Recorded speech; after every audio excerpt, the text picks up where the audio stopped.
Alors, salut à tous. Aujourd'hui, je reviens avec des exercices à faire. Quels sont les exercices qu'il faut faire pour regagner confiance en soi, pour regagner cette estime en soi? Comme exercice, premier exercice, c'est l'exercice du pack. Ça, c'est ma petite touche à moi. Alors, qu'est-ce qu'il faut faire? On se regarde dans la glace, on va devant son miroir, on se regarde et on fait le pack. C'est quoi le pack? On se dit, je peux, j'y arriverai, j'en suis capable. On doit parler avec soi, hein. C'est vrai. Je suis sûre que beaucoup vont en rire, mais c'est pas facile parce qu'il y en a qui peuvent pas parler comme ça devant la glace. Donc, c'est un dialogue que tu dois avoir. C'est un dialogue que tu dois avoir avec toi-même. Tu vas devant la glace, tu prends ton courage, tu te regardes dans la glace et tu fais l'exercice du pack. Je peux, j'y arriverai, j'en suis capable. Tu le fais 3 fois. Je peux, j'y arriverai, j'en suis capable. Je peux, j'y arriverai, j'en suis capable. Et tu le dis de manière ferme en y croyant. Il faut y croire. Si tu n'y crois pas, ça ne va pas fonctionner. Il faut vraiment y croire. Tu te calmes, tu te regardes et tu parles avec toi-même. Je peux, j'y arriverai, j'en suis capable. Je peux, j'y arriverai, j'en suis capable. Tu le fais 3 fois. Ça va être comme une méditation, ça va être comme une petite prière. Tu le fais chaque matin avant de partir, avant de sortir, aller au travail ou alors commencer tes tâches ménagères ou alors aller accompagner des enfants. Bref, fais-le le matin. Ce sera comme une petite prière pour toi. Tu le fais, tu le dis 3 fois. Tu le dis 3 fois en y croyant, mais vraiment en y croyant. Et après, tu continues. Si tu as oublié, tu peux le faire dans la voiture ou dans le train ou dans le taxi où tu te trouves. Tu allumes juste ton téléphone. Le plus important, c'est d'avoir la glace. C'est d'avoir un miroir et se parler avec soi-même. Et parler avec soi-même. C'est ça le plus important. D'accord? Alors, deuxième exercice, c'est tout simplement changer la déco à la maison. C'est tout. Essayez de ne pas rester dans la monotonie. Essayez de faire autre chose. C'est-à-dire que euh, si tu as bien rangé ton salon, au bout de 4 mois, 6 mois, on va dire une fois par an, essaye de bouger les meubles. Essaye de changer ta table, tu repositionnes tout pour avoir un nouveau salon. Pour toi, ça va être, ce sera la même maison, mais ça aura changé, ça va apporter autre chose. Ce sera quelque chose de nouveau. Et ce nouveau-là, c'est ça qui va raviver encore ton cœur. C'est ça qui va revenir et rallumer encore cette flamme qui s'est éteinte là. Tu vas te dire, oh, ça c'est mon salon, oh, ben c'est joli. Mais pourtant, c'est le même salon. Alors, essayez de temps en temps, même pour les étudiants, c'est pas obligé d'être un salon, même ta chambre à coucher, change la position. Si le lit est au milieu, essaie de l'incliner. Si ta table est au milieu, essaie de la rabattre vraiment vers le bord. Bref, essaie de changer, apporter quelques petites touches, quelque chose de nouveau. Et c'est ce nouveau-là qui va aussi raviver ton cœur, qui va aussi ramener autre chose. Ça va aussi changer. Donc, il faut un peu sortir de cette monotonie, un peu changer la déco, changer ce qu'on avait l'habitude de faire. On fait autrement. Ça va aussi vous aider. Alors, un autre exercice, c'est quoi? C'est le sport. Il faut pratiquer du sport. On a plusieurs types de sports qui nous aident à pouvoir retrouver cette estime de soi-là, à pouvoir retrouver cette confiance-là. On a plusieurs types de sports. On a par exemple le yoga. Le yoga, c'est vraiment comme ça se dit, tout le monde sait. Vraiment, c'est Om. C'est-à-dire, c'est vraiment, ça travaille, en fait, ça travaille la respiration. Ça travaille vraiment la respiration. On inspire, on expire, ça travaille vraiment la respiration. Et puis, ça fait en sorte que ces ondes négatives-là sortent. Tu expulses ces ondes négatives-là.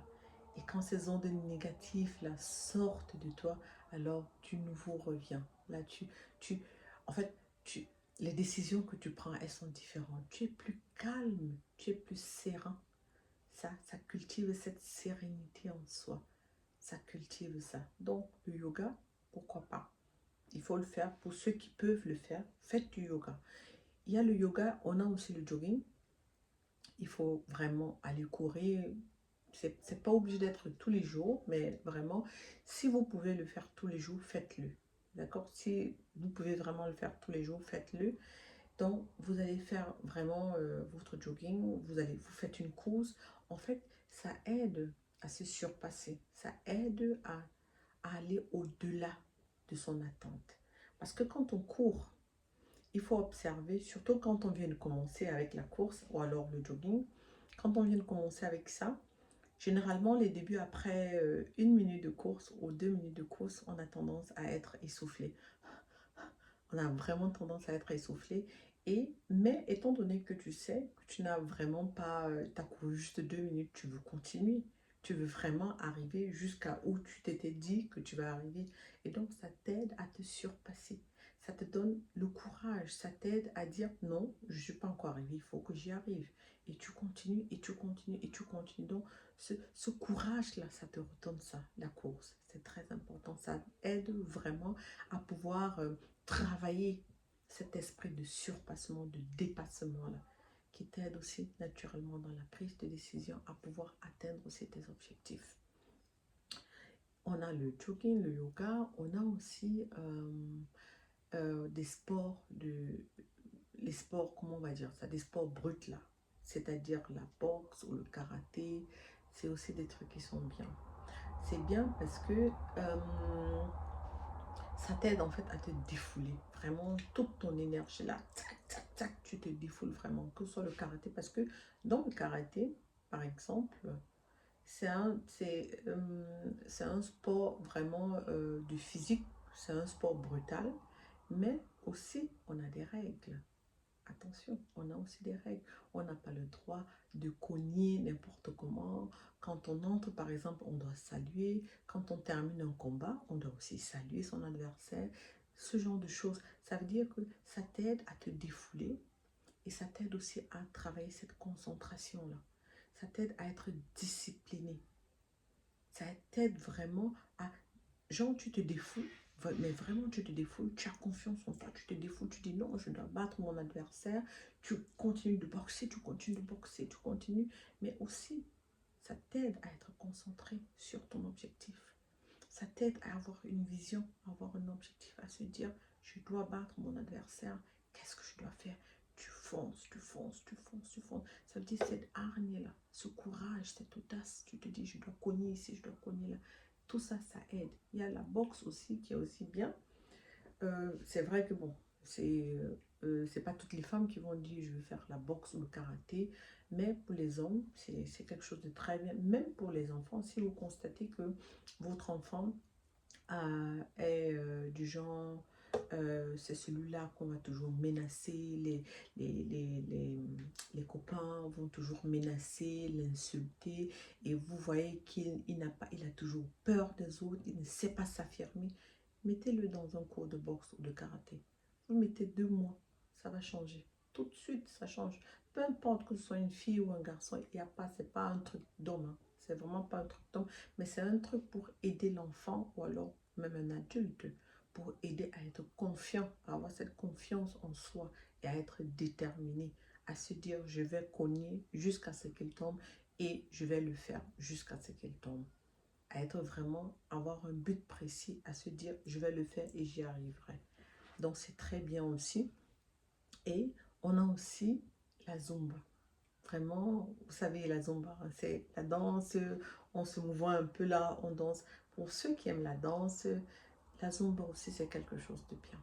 C'est aussi vraiment quelque chose de bien parce que euh, ça t'aide, ça t'aide à avoir du charisme.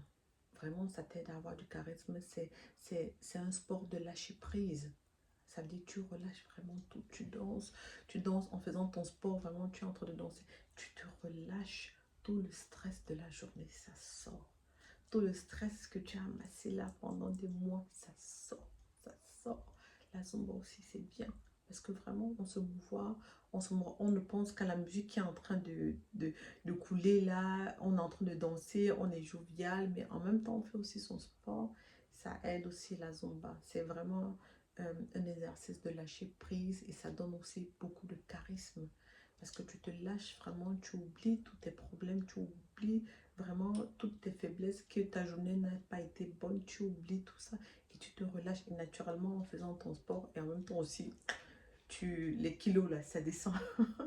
Donc vraiment c'est tout ça, il y a beaucoup d'autres exercices, donc maintenant chacun doit juste essayer de se retrouver dans tel ou tel exercice et essayer d'adapter cet exercice en fonction de lui et en fonction de comment il voit ou alors comment est-ce que ça va passer avec lui. Donc voilà quoi, il y en a vraiment beaucoup et je vous laisse le libre choix, essayez et dites-moi ce que vous pensez et, ou alors dites-moi si vous avez déjà eu à essayer, comment ça agit sur vous, ce que vous pensez. D'accord? Allez,